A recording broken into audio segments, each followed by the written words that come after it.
देखिए, ओमिक्रॉन को लेकर लगातार चिंता बढ़ती जा रही है क्योंकि पिछले दिनों की हम बात करें तो एक के बाद एक नए केस सामने आ रहे हैं देश भर में। और हम खाली अगर दिल्ली की ही बात करें तो इसकी रफ्तार अब तेज होती जा रही है और ये चिंता बनी हुई है कि अब इस चुनौती को कैसे हैंडल किया जाए, इस चुनौती को कैसे रोका जाए, आंकड़ों को कैसे रोका जाए। इसी पर आज हम चर्चा कर रहे हैं। हमारे साथ कुछ मेहमान हमारे साथ जुड़े हुए हैं। डॉक्टर रजनीश श्रीवास्तव हैं, वरिष्ठ चिकित्सक, वो भी हमारे साथ जुड़ चुके हैं। तो वहीं डॉक्टर आशीष जायसवाल, वरिष्ठ चिकित्सक हैं, वो भी हमारे साथ जुड़ चुके हैं।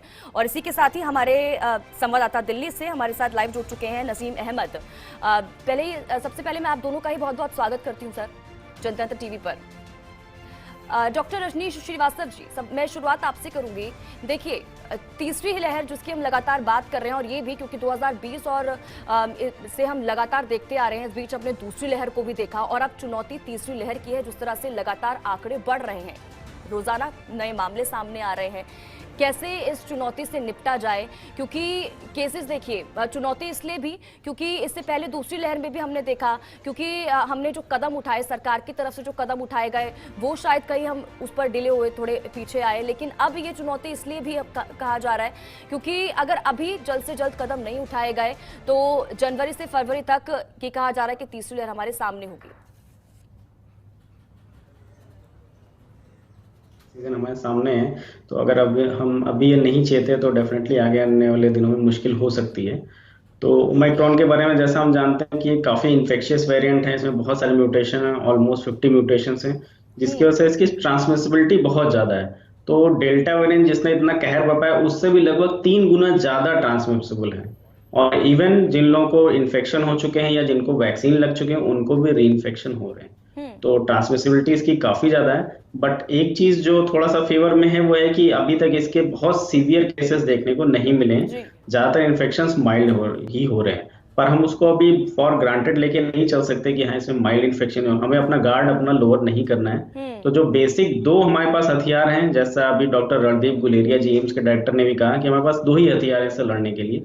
पहला है वैक्सीनेशन, तो सारे लोगों को वैक्सीनेशन करना चाहिए। अनफॉर्चुनेटली अभी तक 55% लोग ही डबल डोज वैक्सीन ले पाए हैं, तो हमें कंप्लीट वैक्सीनेशन इंश्योर करना चाहिए। जो लोग के मन में अभी भी कोई भी हिचकिचाहट है तो वो आगे आके अपने आप को वैक्सीनेशन लें और ये दोनों डोजेस कंप्लीट करें। और दूसरा कोविड अप्रोप्रिएट बिहेवियर, जो कि हम सभी जानते हैं, मास्क, सोशल डिस्टेंस और हैंड हाइजीन। यही 2 चीजें हैं जो हमें इससे लड़ने में मदद कर सकती हैं। हमें घबराना नहीं है, डरना नहीं है, लेकिन हाँ वर्स्ट के लिए प्रिपेयर रहना है क्योंकि ये इन्फेक्शियस वेरिएंट है। ये बहुत जल्दी, हमने यूएसए में देखा कि 3% से 70% आने में उसको सिर्फ 1 हफ्ते लगे। यूएसए में 1 हफ्ते पहले जस्ट 3% केसेस थे ओमिक्रॉन के, अभी 70% से ऊपर केसेस हैं। तो जस्ट 1 वीक में अगर ये इतना ज्यादा बढ़ सकता है तो हमारी कंट्री में क्या हालात होंगे हम खुद ही एक्सपेक्ट कर सकते हैं। तो चूंकि फेस्टिवल सीजन हैं, ये सब चीजें हैं, तो इन सब चीजों को हमें ध्यान में रखते हुए कोविड अप्रोप्रिएट बिहेवियर और वैक्सीनेशन दोनों पे ध्यान देना चाहिए। बिल्कुल। रजनीश श्रीवास्तव जी, आपका फाइनल कमेंट में इसी पर चाहूंगी कि किस तरह से इसको रोका जाएगा अब, और कितनी बड़ी चुनौती है, और लोगों को किस तरह से समझाया जा सके, उनकी मानसिकता को कैसे ठीक किया जाए, और किस तरह से आगे इस पर काम किया जाए। रजनीश जी, जैसा डॉक्टर आशीष जी ने कहा, हमें अब एक्शन मोड में आना होगा और सरकारें भी इस बारे में एक्शन ले रही हैं। नाइट कर्फ्यूज स्टार्ट करने होंगे, गैदरिंग्स में हमें नंबर्स रेस्ट्रिक्ट करने होंगे, अपने जो गाइडलाइंस हैं मास्क की और सोशल डिस्टेंसिंग उसका पालन जैसे पहले जगह जगह किया जा रहा था उसको करना होगा। स्कूल्स कॉलेजेस में भी अभी नहीं तो कुछ दिनों बाद शटडाउन करने पड़े, को भी मास गैदरिंग का अवॉइड करना चाहिए।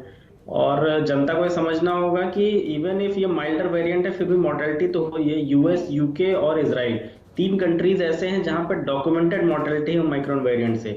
यूके में 12 लोग अभी तक मर चुके हैं ओमिक्रॉन से, तो ऐसा नहीं है कि मॉर्टेलिटी नहीं हो रही है। तो उन 12 में कौन होगा ये कोई नहीं जानता। तो हमें ऐसा सोच के नहीं बैठना है कि हमें कुछ नहीं होगा। वैक्सीनेटेड लोगों को री इन्फेक्शन हो रहे हैं, जिनको पहले से बीमारी हो रही है उनको री इन्फेक्शन हो रहे हैं। तो हालांकि ये माइल्डर वेरिएंट है बट स्टिल कुछ मॉर्टेलिटी हो रही है। तो हम ये सोच के नहीं बैठ सकते हाथ पे हाथ रख के कि हमें तो वैक्सीन लग गई है तो हमें कोई सावधानी लेने की आवश्यकता नहीं है। आप नहीं तो आप अपने परिवार में दूसरे लोगों को वायरस ट्रांसमिट कर सकते हो, उनकी जान को भी खतरा हो सकता है। तो वापस से हमें अपने बेसिक्स पे जाना होगा। Hand hygiene, social distancing, mask, इन तीनों का पालन करना होगा, वैक्सीनेशन पे ध्यान देना होगा और जनता को जागरूक करना सबसे इम्पोर्टेंट। बिल्कुल, जागरूकता बहुत ज़रूरी है लोगों के बीच और ये समझना उनके लिए ज़रूरी है कि अगर आप वैक्सीनेटेड हैं तो आप निश्चिंत नहीं हो सकते हैं।